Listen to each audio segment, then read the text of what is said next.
Hey, what's up, guys? It's the Film Geek here, and last night I went out and saw The Lovely Bones. I had high expectations for this movie. I love the book, The Lovely Bones. It is a fantastic, marvelous book. Very well written, very awesome story. Some great characters, some great, visual type stuff. Basically, so I had high hopes for the movie. I thought the movie was going to be fantastic if it followed the book. Well, first off, it didn't really follow the book. It followed the book. It just left out some stuff that was, fairly big stuff. But I was disappointed with the movie in general. To be honest with you, the acting, excuse me, the acting in this movie to begin with was very subpar. Mark Wahlberg. The only movie I've seen Mark Wahlberg act well in was Four Brothers. That was the only one he did any good, in my opinion. Every other movie he's been in, not so much. This movie, I'll give it credit, was better. He did a better job in this movie than he did in The Happening. Because if he was as bad as he was in The Happening, I probably would have taken my date and walked. But he was still just not good. I'm going to butcher this name. Saoirse Ronan, I think, who played Susie Salmon. She, excuse me, she was okay. I guess she was much, much better in Atonement, I thought. And I thought there were parts of this movie where she could have really shined and been just amazing. But instead, she was like a weird, it was like she wasn't really in the character she was playing, she seemed to have this odd disconnect that kind of bummed me out a bit. Rachel Weisz played the mother. She's always just kind of middle of the road, so I wasn't really expecting all that much from her. Didn't get all that much from her. Same thing with Susan Sarandon. Same thing with all of the secondary characters, really. The only actor in this movie, in my opinion, that did a good, an actually good job was Stanley Tucci, who played George Harvey, which is the extreme creeper slash murderer of Susie Salmon. He was definitely creepy as hell in this movie. An amazing character. He did a great job with this role. And I give strong kudos to Stanley Tucci for this role, for doing such a fantastic job. But other than him, the acting was extremely subpar. The cinematography in this movie was unbelievable.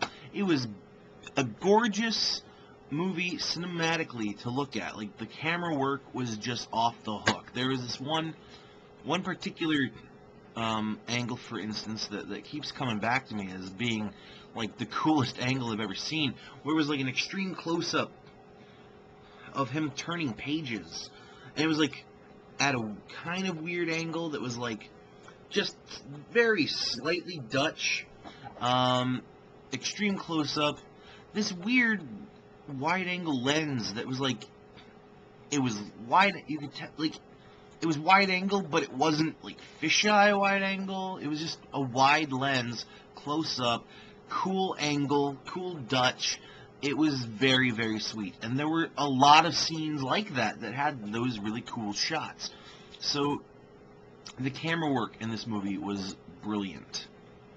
The special effects, however, not so much. Many of the special effects of the in-between were amateur. I've seen similar animations on websites of virtually every and any film/animation school in the country. It was not realistic looking at all. There's this scene where the tree, I think it's in the previews, where the tree in the background, the leaves all move, and it turns out that it's a bazillion birds and they fly by her. The birds looked fake as fuck. They looked like really cheesy 3D first year student type stuff. Then there's a scene where, I think this is also in the previews. In fact, I know it is. Where the ship in a bottle, like the giant ships in the bottles, like start smashing against the rocks. That also looked extremely fake and bad. It was like you could almost see the computer mapping of this thing. It was ridiculous how unrealistic it looked. It was so cartoony. It was just not good. I mean, all the stuff was well imagined. Like, the idea of these giant ships and bottles coming and smashing on rocks in the waves is an awesome visual idea. They just screwed it up and it doesn't look good. The tree coming off and being like a bunch of birds instead of leaves. Sweet idea, looked like shit. There's a lot of stuff. Most of the in-between is conceptually, artistically awesome, and it just screws it up. They just didn't do it well enough. There were parts of this movie that I thought dragged.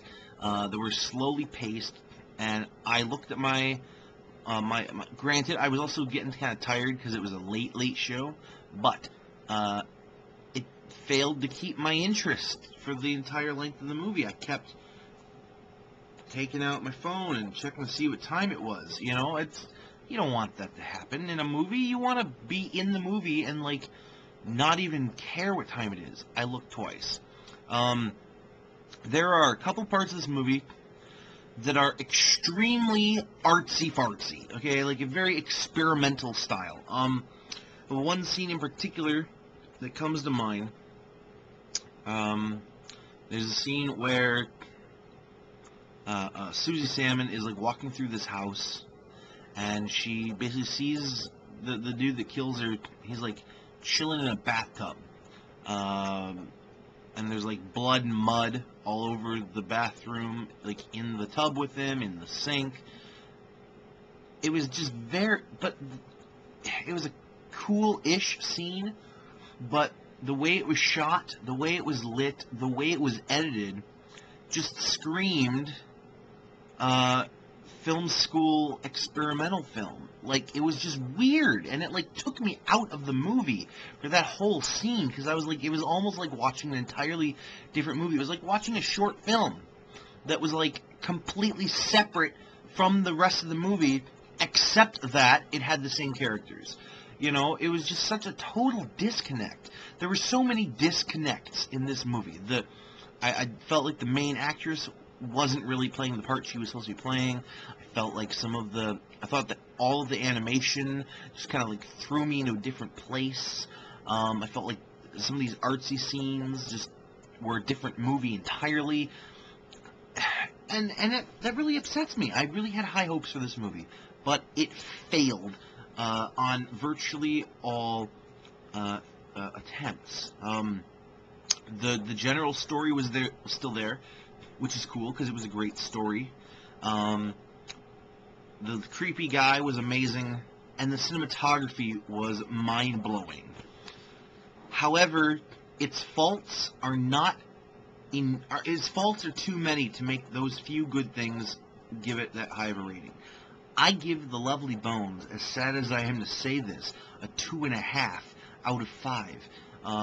I almost want to give it a 2 out of 5, but the cinematography was unbelievable, which is the only reason it's getting 2.5. Lovely Bones, if you've read the book, check it out, but wait until it is available to rent. If you haven't seen Lovely Bones, rent it on Redbox in a few months.